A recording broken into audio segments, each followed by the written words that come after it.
sure there's a lot you'd like to get to. Maybe start with Dylan Cease and how. Yeah, there's a lot of good places to go. So, it typically starts on the mound. So we're thrilled to start there. Dylan was fantastic again. I mean, really, no hit stuff. The first hit was, well placed, but Dylan was fantastic and in control the whole way. And we'll get to the offense in a minute because I do think it's important. I do want to say a few things about it because I thought it was very relentless and as consistent of offensive game as we've had in a while.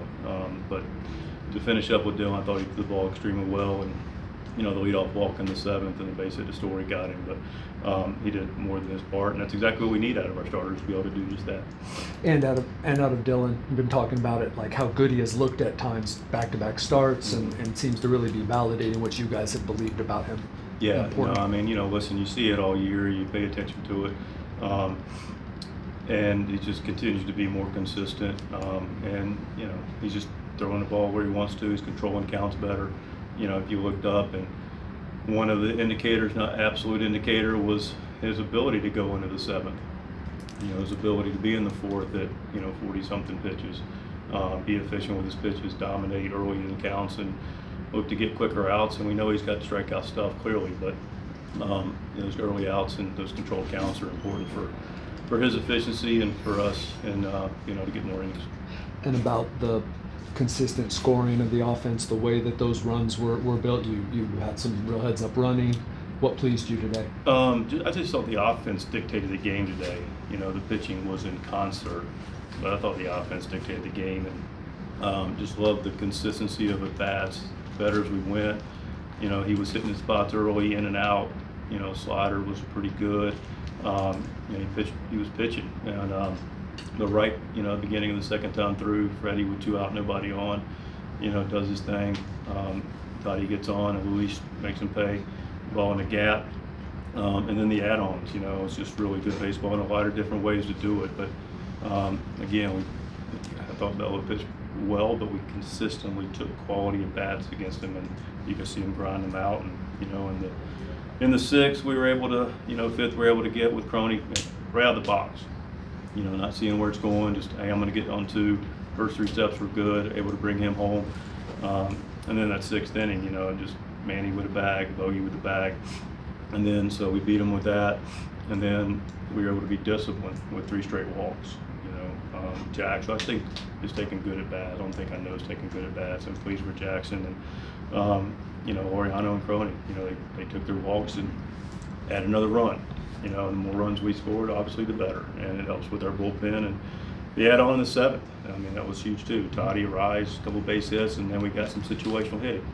Manny, big part of the field, moves Toddy over. O'Hearn, big part of the field, brings Toddy in. Now we have the flexibility to, we had to use Adam, obviously, had to use Morihone, who both did their parts. But we were able to, allow Morgan to come in, and he did a fantastic job to get the last 5 outs. Right, it's a 4-1 lead, but that was a really good team, really good. The poise that David Morgan has continued to show as you've used him.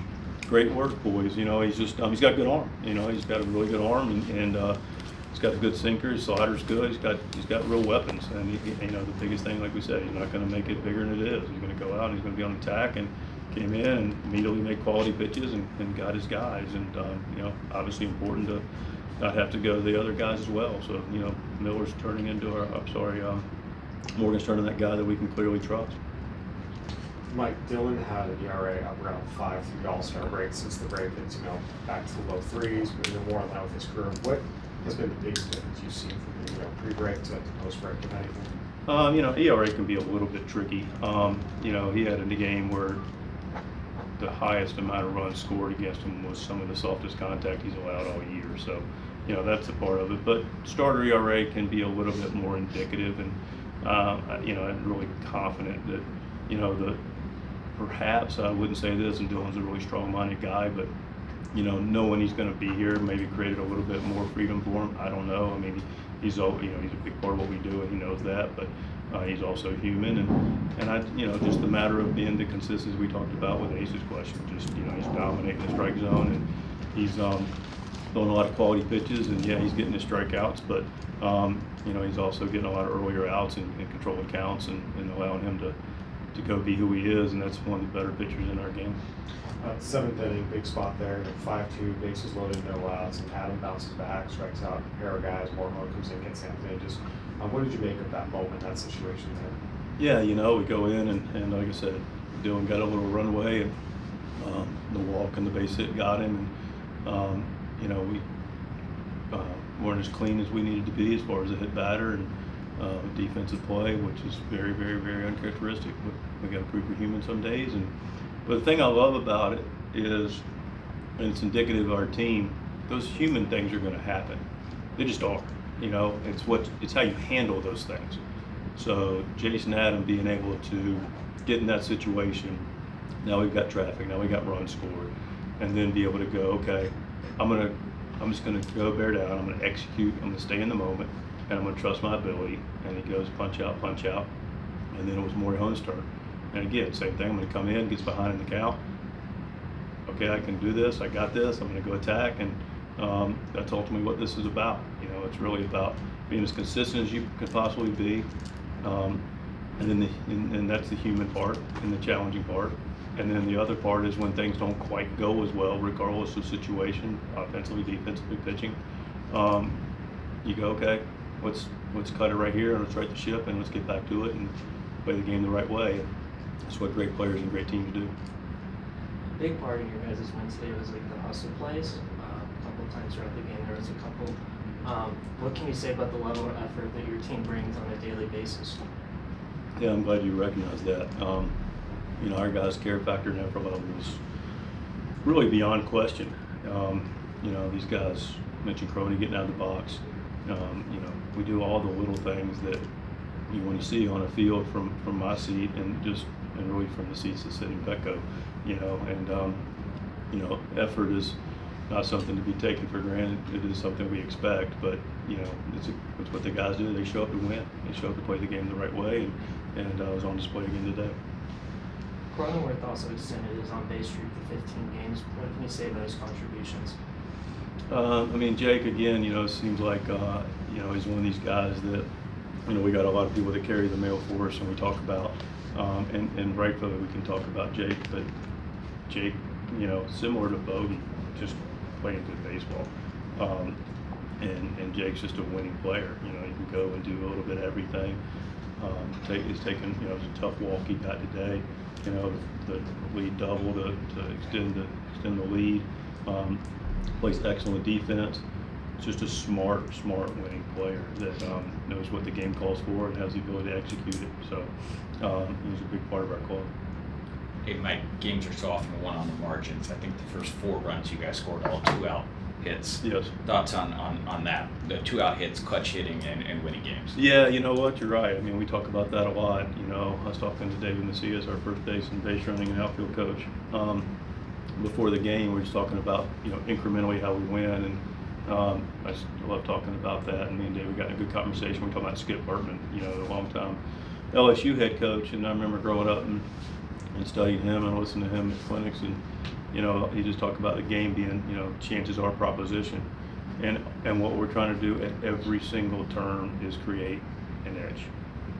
And the more we can be aware of situations, the more we can scale them back.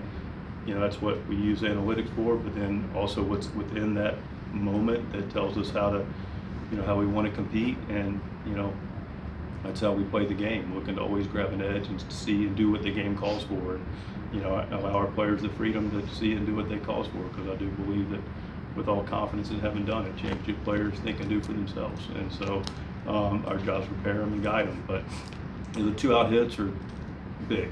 You know, 2 out, nobody on, gets back to that give nothing away. You know, it's still they still have to get a third of the inning. And so we still, you know, we're not going to give that a bat away. We're going to figure out a way. And I just thought a lot of good things were on display tonight. And teams that are as talented as we are, that are focused like that and compete to that degree consistently, are really hard to beat. Was their pitcher slow to the plate on a couple later in his outings, their starting pitcher, and you guys were able to take advantage of that on your base running? I mean, we look to be opportunistic, you know, at all times. So, you know, the guys ran when they saw there was an opportunity. And this bullpen, have you been around a better one? Well, actually, the bullpen was good as well, but this is, you know, listen, this is as good a bullpen as you're going to find. And so, like I said, the ability for Morgan to go do what he did and Wandy throwing like he is, you know, Yuki's been more consistent. It just lengthens it out. So it's a very, very talented, big part of our club. I mean, you struck out 14 last night out of your bullpen. That's a pretty good number. And then today, it's the last guy who's throwing 99. Right, yeah, it's a very talented bullpen, and the thing about our bullpen is they're all together, they're all, like I say, they're very aggressive, they challenge the zone, but their preparation is elite. You know, they all individually and as a group are aware of what they're looking to do. They work in concert with our catchers very well.